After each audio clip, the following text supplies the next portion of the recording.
Sedang jemaah yang dimuliakan, hendaklah kita berdiam diri dan janganlah berkata-kata pada ketika khatib berkhutbah, kerana demikian itu akan menghilangkan pahala Jumaat. Sabda Nabi SAW, "Idza qulta li sahibika wal imam yakhutub yawm al-jum'ah ansid faqad laghawd." Rawahu al-Bukhari Muslim an Abi Hurairah radhiyallahu anhu. Alhamdulillah. نحمده ونستعينه ونستغفره ونعوذ بالله تعالى من شرور أنفسنا ومن سيئات أعمالنا. من يهده الله فلا مضل له ومن يضلل فلا هادي له. أشهد أن لا إله إلا الله وحده لا شريك له وأشهد أن محمدا عبده ورسوله. اللهم صل وسلم على سيدنا محمد وعلى آله وصحبه أجمعين. أما بعد، فيا أيها المؤمنون اتقوا الله وذروا ظاهر الإثم وباطنه. أعوذ بالله من الشيطان الرجيم. يا أيها الذين آمنوا اتقوا الله ولتنظر نفس ما قدمت لغد واتقوا الله إن الله خبير بما تعملون. Yang bermaksud, wahai orang beriman, bertakwalah kepada Allah Subhanahu wa taala dengan mengerjakan suruhannya dan meninggalkan segala larangannya, dan hendaklah tiap-tiap diri melihat dan memerhatikan apa yang ia telah sediakan dari amalan-amalannya untuk hari esok, yakni hari akhirat. Dan sekali lagi diingatkan, bertakwalah kepada Allah. Sesungguhnya Allah Subhanahu wa taala amat meliputi pengetahuannya akan segala yang kamu kerjakan. Saudara sidang muslimin yang dirahmati Allah Subhanahu wa taala, marilah kita meneruskan takwa kita kepada Allah Subhanahu wa taala, dan pada masa yang sama kita meninggalkan segala dosa, sama ada zahir ataupun batin. Pada hari Jumaat yang mulia ini, marilah kita mengambil keinsafan bagi menjauhi segala dosa. Oleh itu, sila dengar dengan teliti khutbah berikut ini yang bertajuk Taubat Mengangkat Bala Allah. Di dalam Al-Quran, Allah Subhanahu wa taala berfirman dalam surah Al-An'am ayat 120. A'udzu billahi minasyaitonir rajim. وَذَرُوا ظَاهِرَ الْإِثْمِ وَبَاطِنَهُ إِنَّ الَّذِينَ يَكْسِبُونَ الْإِثْمَ سَيُجْزَوْنَ بِمَا كَانُوا يَقْتَرِفُونَ. Yang bermaksud, dan tinggalkanlah dosa yang nyata dan tersembunyi. Sesungguhnya orang yang melakukan dosa itu, mereka akan dibalas dengan apa yang mereka telah lakukan. Dosa atau ism ialah perbuatan buruk yang dilarang oleh Allah Subhanahu wa taala, termasuklah maksiat. Maksiat pula bermaksud menderhaka atau menentang Allah Subhanahu wa taala secara terbuka, iaitu meninggalkan perintah atau melakukan larangannya. Perintah Allah Subhanahu wa taala ada suruhan dan ada yang berbentuk larangan, wajib dipatuhi dan tiada pilihan yang lain. Saudara sidang muslimin yang dirahmati Allah Subhanahu wa taala sekalian, mengapa tiada pilihan untuk menafikan perintah Allah Subhanahu wa taala, sama ada perintah itu berbentuk suruhan ataupun perintah itu berbentuk larangan? Kerana kita manusia dicipta supaya tunduk dan patuh kepada Allah Subhanahu wa taala. Firman Allah Subhanahu wa taala dalam surah Az-Zariyat ayat 56 dan ayat 57. A'udzu billahi minasyaitonir rajim. Wa ma khalaqtul jinna wal ins illa liya'budun. Ma uridu minhum min rizqin wa ma uridu an yut'imun. Yang bermaksud, dan aku tidak menciptakan jin dan manusia melainkan supaya mereka menyembahku, yakni beribadah kepadaku. Aku tidak sekali-kali menghendaki sebarang rezeki pemberian dari mereka, dan aku tidak menghendaki supaya mereka memberi makanan kepadaku. Sidang muslimin yang dirahmati Allah Subhanahu wa taala sekalian, Allah Subhanahu wa taala menciptakan kita dan melimpahkan nikmat serta asbab hayat. Maha mengetahui apa yang baik dan sesuatu kepada kita. Sudah pasti syariat Islam, yang mana hari ini Islam yang kita anut di dalamnya ada syariat. Syariat itu diciptakan oleh Allah Subhanahu wa taala semata-mata untuk maslahah dan kesejahteraan hidup manusia di dunia maupun di akhirat. Jadi untuk itu, apalagi keadaan kita menyanggah perintah Allah Subhanahu wa taala, sama ada perintah tersebut berbentuk suruhan maupun larangan.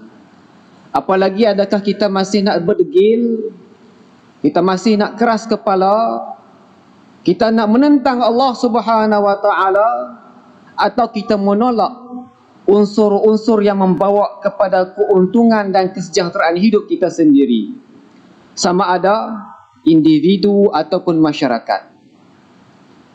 Jadi di sini apakah alasan kita melakukan dosa yang tiada lain hanya untuk merosak dan membawa bala penderitaan hidup bukan sahaja di akhirat, malahan ketika kita hidup di dunia lagi.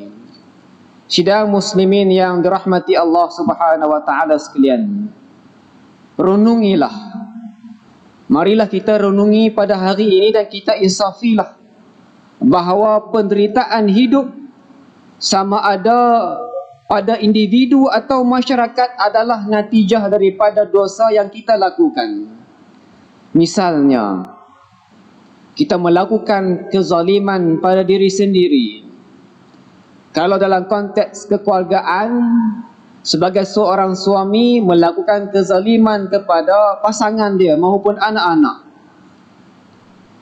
Dalam konteks jiran tetangga, kita menzalimi jiran-jiran kita, rakan sahabat kita. Bukan setakat itu sahaja, di antara dosa-dosa lain seperti misalnya perjudian, pencurian, rasuah, penipuan, pembunuhan, penzinaan, pendedahan aurat serta program-program hiburan yang lara bahkan melalaikan. Adalah itu semua dosa-dosa besar dan jenayah zahir yang memporak-perandakan umat Islam itu sendiri. Kita juga perlu insaf dan kita perlu renungi bahawa dosa-dosa batin seperti hasad dengki, dendam kesumat, takbur, sangka buruk, yang mana itu adalah merupakan pencetus kepada dosa-dosa zahir. Sidang muslimin yang dikasihi Allah Subhanahu wa taala sekalian, sudah pastinya Allah Subhanahu wa taala sangat sayang kepada ummah dia, sangat sayang kepada hamba-hambanya. Dia seru diwujudkan syariat serta diberikan amaran dengan bakaran api neraka dan kesengsaraan hidup bagi sesiapa yang meremeh, apatah lagi sengaja menentang Allah Subhanahu wa taala berdasarkan ataupun menerusi perbuatan dosa-dosa itu. Hari ini marilah kita membenci, kita menjauhi dan kita meninggalkan dosa.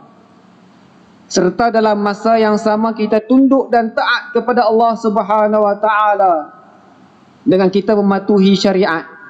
Marilah kita mengambil peranan masing-masing untuk bersama-sama mencegah dosa yang berluasa dalam masyarakat kita dengan apa jua cara dan kaedah yang berhikmah yang mampu kita gunakan.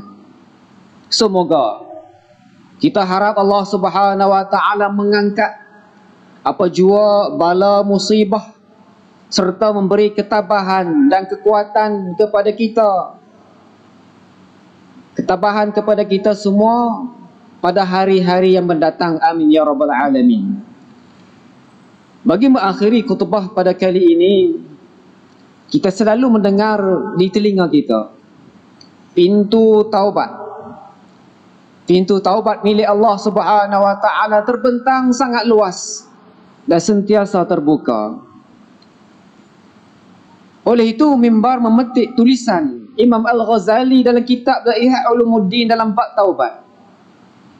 Imam Ghazali rahimallahu taala mendefinisikan taubat artinya penyesalan, menyesal atas sebuah dosa dengan berjanji untuk tidak melakukan keburukan yang sama lagi, tak mau ulang dah, bahkan tak mau kembali kepada dosa tersebut dan terus kembali kepada Allah Subhanahu wa taala.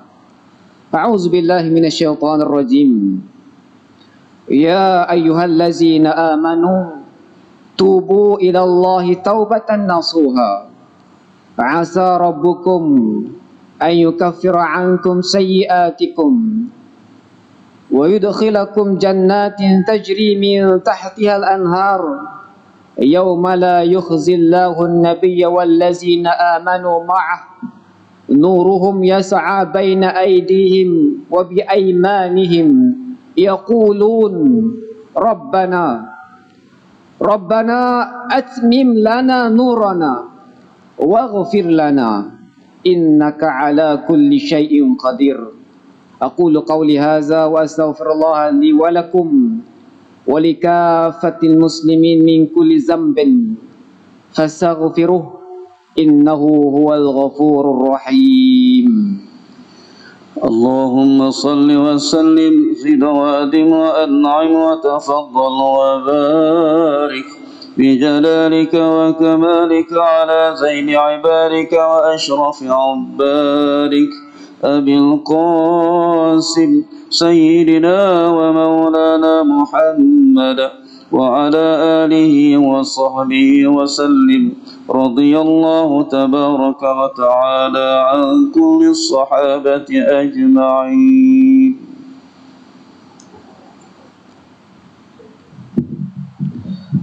الحمد لله حمدا يليق بجلال وجهك وعظيم سلطانك. أشهد أن لا إله إلا الله وحده لا شريك له وأشهد أن محمدا عبده ورسوله. اللهم صل وسلم على سيدنا وحبيبنا محمد وعلى آله وصحبه ومن سار على نهجه إلى يوم الدين. أما بعد فيا عباد الله اتقوا الله أوصيكم ونفسي بتقوى الله وطاعته لعلكم تفلحون. Ma'asyiral muslimin rahimakumullah.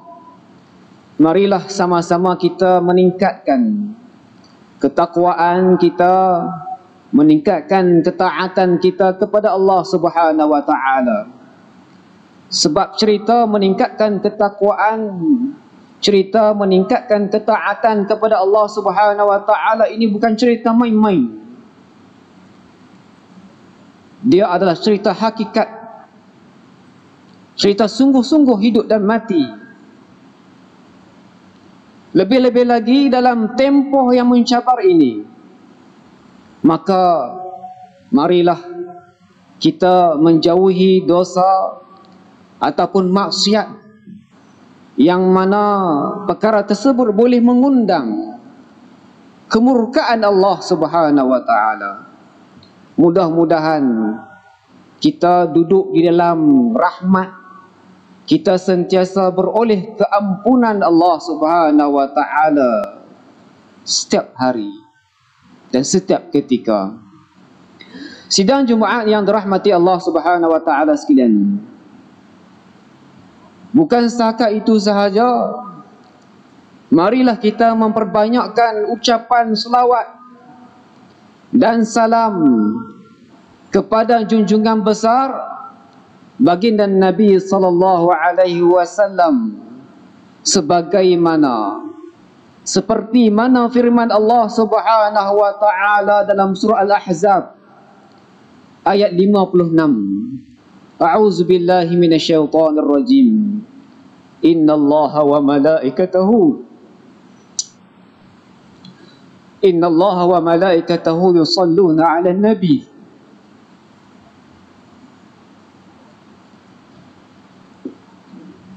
Ya ayyuhallazina amanu sallu 'alaihi wa sallimu taslima. Allahumma salli wa sallim ala sayyidina Muhammad wa ala alihi wa sahbihi ajma'in. Wardallahu ma'anil khulafa'ir rasyidin Sadatina Abi Bakrin wa Umar wa Uthman wa Ali, wa an baqiyati sahabah wal qarabah wa tabi'in wa man tabi'ahum bi ihsanin ila yaumiddin.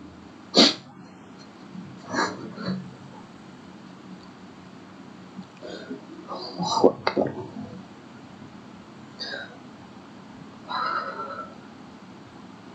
Allahumma ighfir lil muslimina wal muslimat wal mu'minina wal mu'minat al ahya'i minhum wal amwat innaka sami'un qaribun mujibud da'wat ya qadiyal hajat ya rabbal alamin. Allahumma ij'al hadza baladan aminan mutma'inna. Allahumma aslih a'immatana wa wulata umurina washmalillahumma bi'inayatik wa taufiq jalalatul malik maulana al-aminul karim sultan Salahuddin ibn al-marhum Sultan Badlishah, wali ahdihi duli yang teramat mulia Tengku Syarafuddin Badlishah ibni Sultan Salahuddin wa jami'al usratil malakiyah. Allahumma wafiqhum lis-sadad wa aslih bihimul ibad wal bilad waj'al at-taqwa lahum khaira zad innaka ra'ufur rahimul jawad ya latifan bil ibad ya arhamar rahimin. Ibadallah, innallaha ya'muru bil 'adli wal ihsan wa ita'i dzil qurba wa yanha 'anil fahsya'i wal munkar wal baghi ya'izukum la'allakum tadhakkarun. Fadhkurullaha al-'azima yadhkurkum washkuru ni'amihi yazidkum was'aluhu min fadlihi yu'tikum wa la zikrullahi akbar wallahu ya'lamu ma tasna'un. Qumu ila salatikum yarhamkumullah.